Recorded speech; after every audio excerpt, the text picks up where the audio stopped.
So, first off, ignore the wind noise and the giant fan. It keeps the bugs away from me.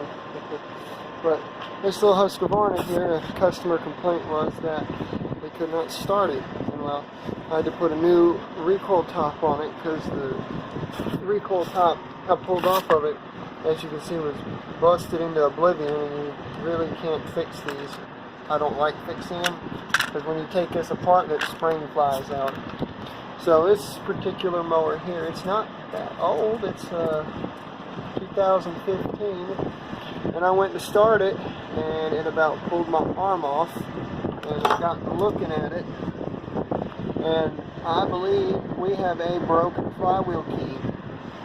So I went and harvested one out of an old motor that, let's just say, decided to sling its connecting rod out the side of the block.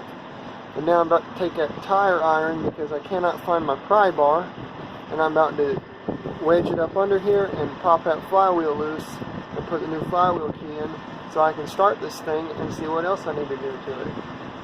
I don't have my camera stand with me, so I can't really show you all knocking the flywheel loose, but the way I do it is I usually use a big pry bar, but I can't find it, but I usually go in right here on these motors and lift up on them. Let's see if I can do it, one-handed. I don't think I can. See here if I can just put gentle pressure on here. No, I can't do it like that, but I just take this big hammer and I just tap on either side of the flywheel until it pops loose. You don't want to whack on here unless you put the nut on, but I don't like hitting the crankshafts on push mowers anyways because it can damage the seals inside, and I don't like doing that. And the little chipping that's on the flywheel, I don't worry about it. It's going to happen. Now I know there's things such as flywheel pullers. It even says to remove used wheel puller. I've done it with the hammer, and well, lately it's been with that pry bar or tire iron, but I usually use a hammer, giant screwdriver, or a pry bar, and a couple good blows to that flywheel and it'll pop loose. I've had them break before, but that's very seldom. I know on the old Briggs that had the metal fans, it would break, but this one here has a plastic fan on it, which doesn't seem to be broke, which is probably a good thing. But anyways, I'm going to get this knocked loose because I think I got about 10 push mowers to fix. So I'll see y'all in a little bit. Well, like clockwork, our flywheel friend is off, and we do have a sheared flywheel key, just as I thought. That means this customer must have ran over something.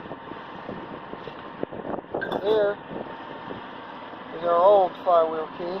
Oh no, there's our new flywheel key. There's our old flywheel key sheared in two. Now, to replace these flywheel keys, like I said, you have to excuse that big thing over there. I'm not shutting it off. I got the handlebar clamped down to take pressure off the brake. It's not clamped down real tight. But these magnets are catching on the darn coil. There we go. Alright, so what you want to do is line up your thing here. Just like that. Take your flywheel key, stick it down in here. I guess I have to use this star bit thing here to wedge it on down in there. Sometimes you have to kind of tap them in there. Once they're in there like that, there's always going to be a little bit of play because that's the breakaway for it. Like if you hit something that's non-mowable, like a rock or a stump or something, it's going to shear. And it's designed to do that. That's why these motors have compression release on them. So now we're going to put our fan back on top, and it only goes on one way because it's got these little tabs that lock down over the flywheel cup right here. That's what this is called, is your starter cup. It just fits on right here. It's all plastic. I remember back in the day when they used to have them giant starter clutches on top with the ball bearings in them. Those are fun to work on. I like working on them. 15/16 nut. I don't think it matters what way it goes on. It don't. See, if you were to whack that crankshaft, you damage the threads on the nut. And we'll let off on the brake. I don't want to share customers' information. I got it on the tag up there. pick our 15/16.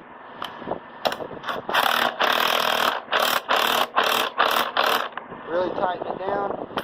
Now this thing shouldn't jerk my arm out of place when I go to start it.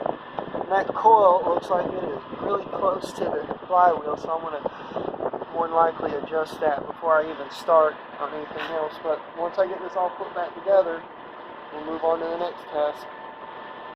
So before I go any further on this thing, I'm going to put a new blade on here because this one's bent and it's liable to have a bent crankshaft too, but I got to change the blade before I see it has a bent crankshaft. And that part number I do not have. Let's see what it is. It's 21-inch star blade. Nice. I can scrounge one up. Make sure that adapter is not messed up. Oh wait, that's not a star. Oh, buddy had the wrong blade on here, which is no surprise. Using the wrong blade will also cause a big vibration. So this one here takes a standard 21-inch blade. By the looks of this, it uses it pretty heavily. So let's go source a blade. Perfect.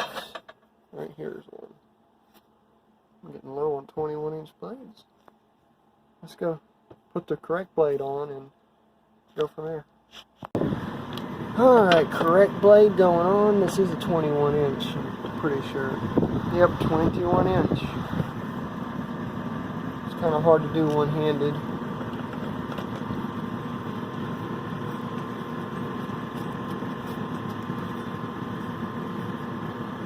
Always get them hand tight.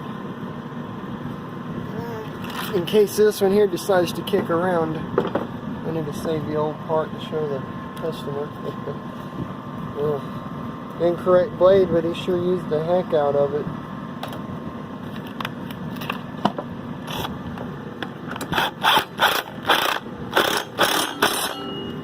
Never want to over tighten it.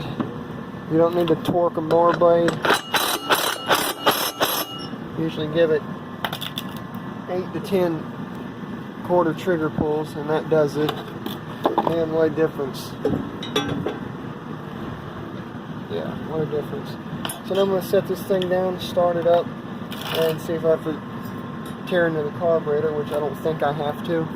I think all that was wrong with this was that he hit something and screwed the flywheel key and the recoil up, but we'll see. The plug wire is not disconnected, but I'm glad I didn't start it up. But it looks like I have to do some body work with that big sledgehammer over there, because he's whacked something and bent the frame, but that's an easy fix. Everyone cover your ears. It's like hitting a giant spring. See if I done it. I done pretty good. I might hammer it out some more. I smell gas coming out of the muffler. Nope. Let's see if this shaft's bent. So it goes to here. Let me see if I can find something to scribe with. I can faintly see that line. That's all I need. Oh, shaft is not bent. And it's not going to start because I've got the darn brake on, and I'm not, trying to start this thing. Just lightly spinning it won't start it. But always unplug the spark plug wire when you're underneath the business end of a push mower, because I've had one of these blades start up about this close from me before, and it was quite terrifying. It was both interesting and terrifying at the same time, because I wanted to see if it had a bent crankshaft, and I didn't pull the plug wire, and I got close to it just like this, and when my helper went to pull the rope, the darn thing started. And I was literally probably that far away from it, from where I'm sitting right now. That was many years ago. But anyways, let me get back to work, because like I said, I got a lot of stuff to fix.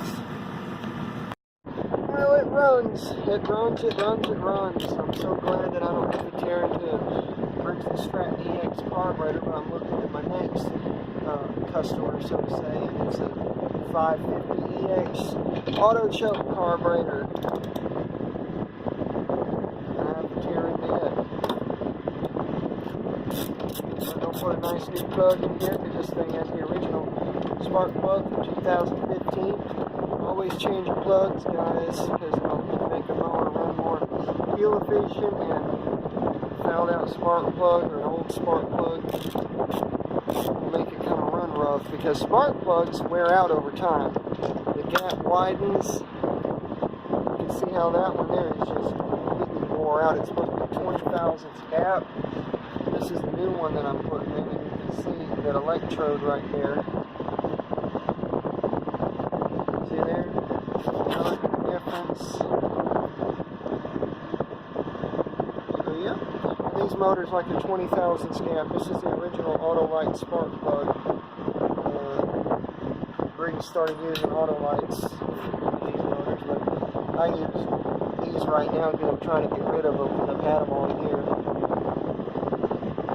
I like the torch plugs. They don't foul out as easy as a champion plug does. But spark plug, it doesn't matter what the brand name is. It doesn't matter where it's made. I've had better luck with these plugs than champions or NGKs. Well, NGKs I prefer to use in Kohler or Kawasaki. Briggs, I can use anything. Just like I said, a plug. You know, can call me what you want, but my opinion's my opinion. Everyone has their own opinions. You don't want to crank down on a spark plug because you'll bust it off in the cylinder. You'll strip the cylinder. I got a mess of tools over here. I'm going to put in a nice new air filter because that one's just disgusting. See there how nice that one looks. It just goes on there like that. The cover goes on here like this. Now I'm going to change the oil, even though this is one of those Briggs motors that say you never have to change the oil. Always change the oil, even if they say don't, because this oil is disgusting.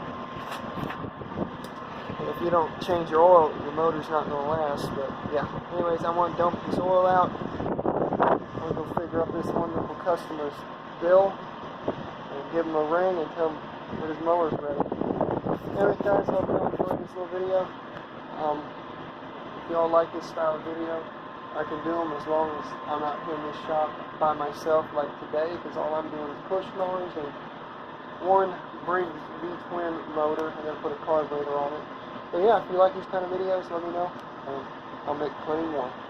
Anyways, guys, see you on the next one. Bye for now.